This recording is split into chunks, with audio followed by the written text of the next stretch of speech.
Hey, welcome to my podcast. I'm Manina, and you are listening to an episode of Aspire Big, Inspire Bigger podcast.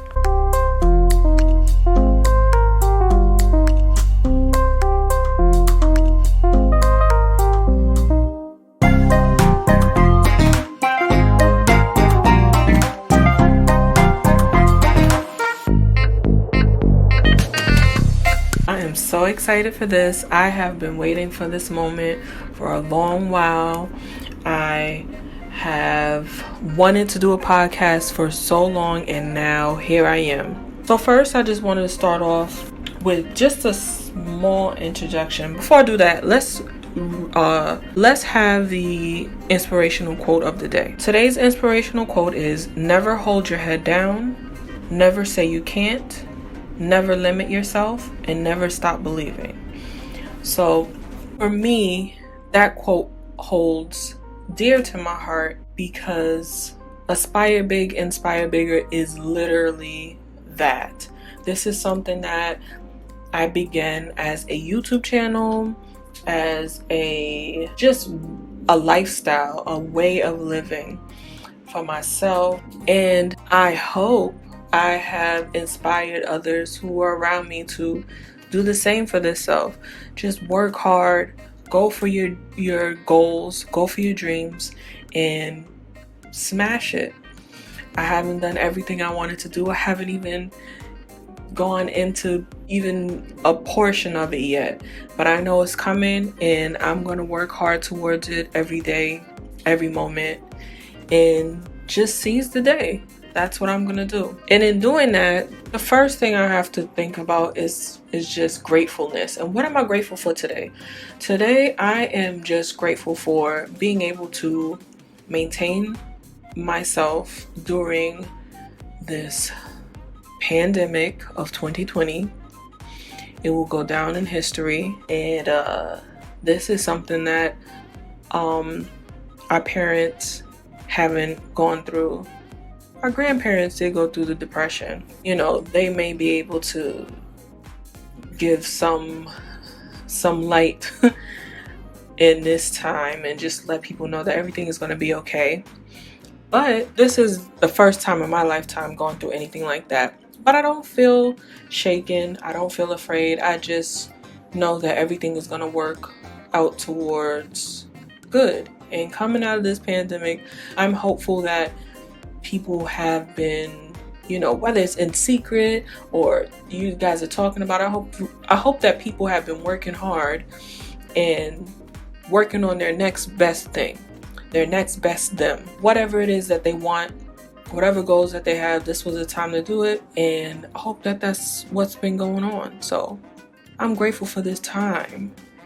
And I'm grateful that I'm able to sustain myself during this time. So today's topic is something that is also very near and dear to my heart because it's where I am in life right now. Today's topic is singleness after 30. So let's talk about singleness after 30. I live in New York City. I am born and raised in Harlem, still live there. I work in downtown Manhattan, and you would think that with all of professionals in the city, that there'd be people out there, and it'd be so easy to meet professionals meeting other professionals and getting together and making a life together. But from what I'm seeing, it's not like that. And there's so many different reasons why there's a lot of single people in the city, and I think that some of them choose singleness, and for others who don't choose singleness, like me, I'm not saying that I'm hurting being single. I love myself. I love the time that I spend with myself, and I love being able to have this time to grow as a person so that I can be better for whoever I do become matched with or mates with. But my end goal isn't to be single. My end goal is to have a family and all of those things. But I find that singleness after 30, living in a big city, is tough. I also find that what may make it a little bit more tough are standards, having certain standards. I am a first generation, on my father's side, a first generation American, or however they describe it. I'm first generation on my father's side. My mother's side is from Harlem too. So they were born and raised here. But my father's who raised me, and he raised me under the standard of where he's from. He's from Africa. And it's no joke over there. And there's a certain standard that you live by. I'm sure that I don't live by a lot of the standards that are there because I was born and raised here. But they're just certain standards that stuck with me. And I do find that they are a little different than the standards that are here. And it may make it come across that I'm a little bit picky or things like that. But I just know what's right for me, and I know what's real and what's good for me. I can't speak for everyone else, but I know what's good for me. And I know there's a lot, from what I see, there's a lot of settling going on. And I see people that may have settled in their younger years come to their, for lack of a better term, come to their senses. And now they're around my age. I'm mid-30s now, and now they're around my age, and they're like, nope, I don't want to do this no more. I know who I am, I know what I'm worth, and I'm not doing this anymore. I just didn't have that experience. My experience was like, no, I know I don't deserve this. I'm up out of here. And I've kept that going, and it's tough. It's tough. It can be tough having certain standards and living in a different place from the standards that you were raised in. It can be tough. But I do feel like it's worth it. I feel like you never are supposed to settle on your standards. Standards are different than preferences. I'm not the person that talks about writing a list. It's not Christmas list. This is just, you have a standard. You know what you are about. You know what you deserve. You know what the person you want to end up with deserves too. And for me, my biggest thing is, if a man has no direction for his own life, then I cannot trust him to lead me in mine. And that's just part of the nature of relationships. The man is going to lead, in my opinion.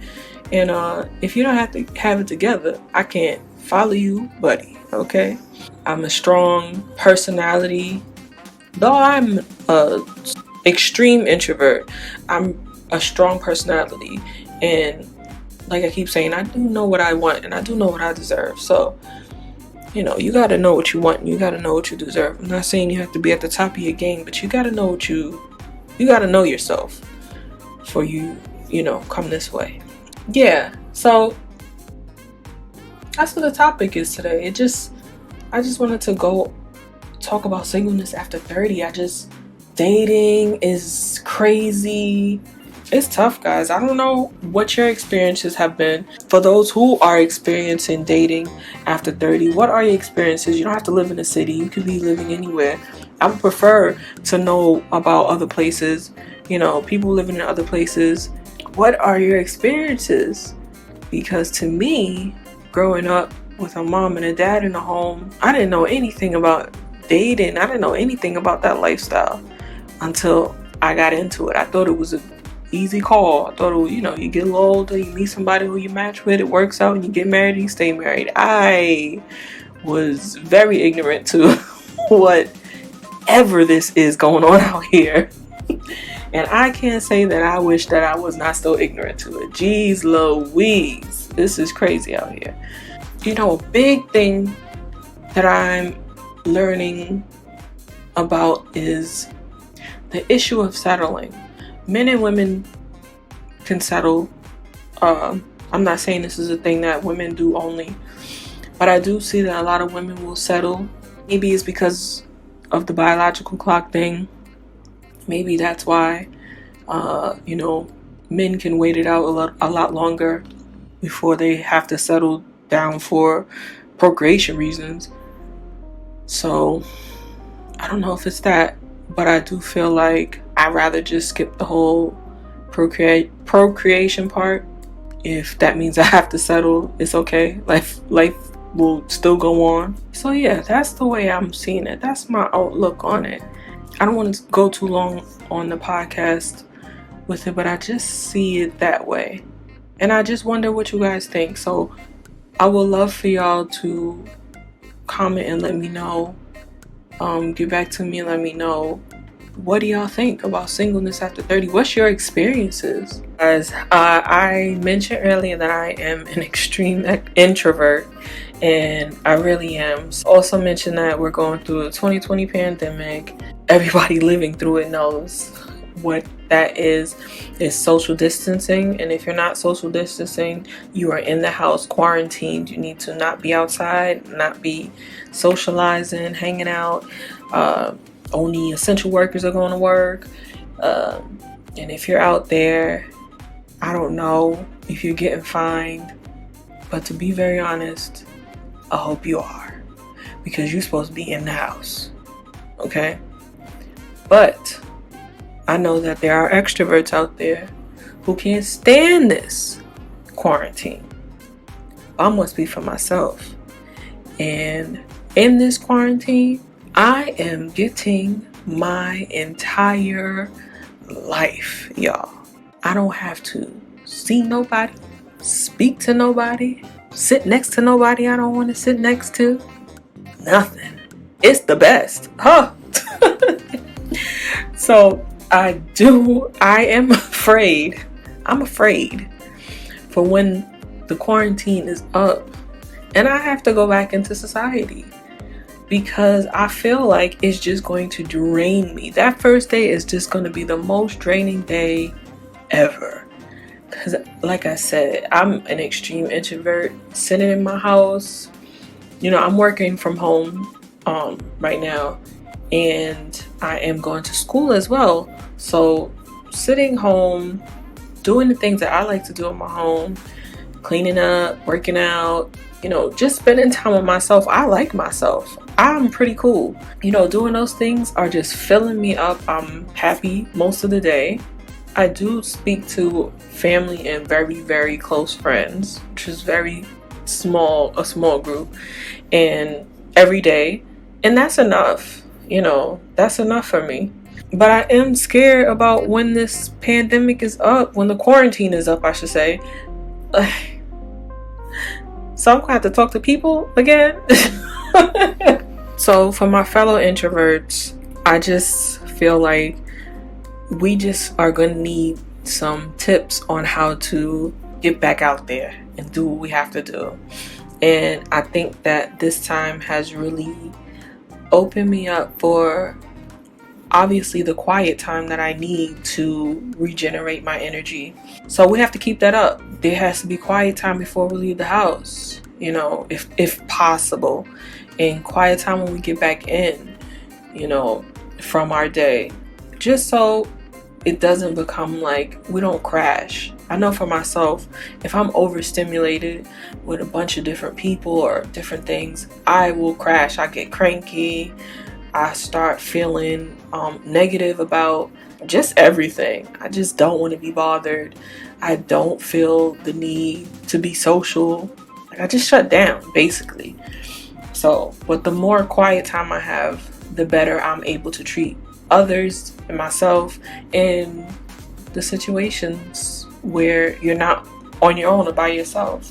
So that's a quick tip that I'm going to use. I'm going to make sure that I have my little quiet time before I leave my home. And when I get home, I'm going to try to make sure I have quiet time and diffuse so that I am refreshed for the next day when I have to get out there and do my thing.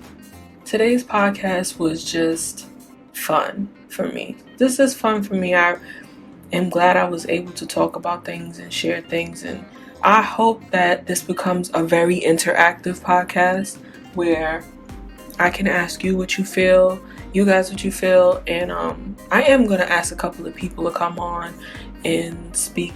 It'll probably be friends and people that I know that are in my life to speak about different topics with me, just so that you get a full-rounded conversation, a full-rounded podcast every time.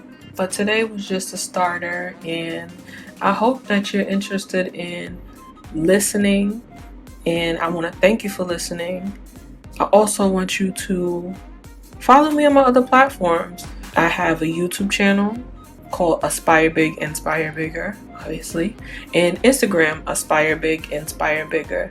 So follow me on all my social media platforms. All podcast updates will be posted there. They'll be linked to wherever I have my podcast housed. And yeah, guys, remember to aspire big, inspire bigger. And I will talk to you guys later.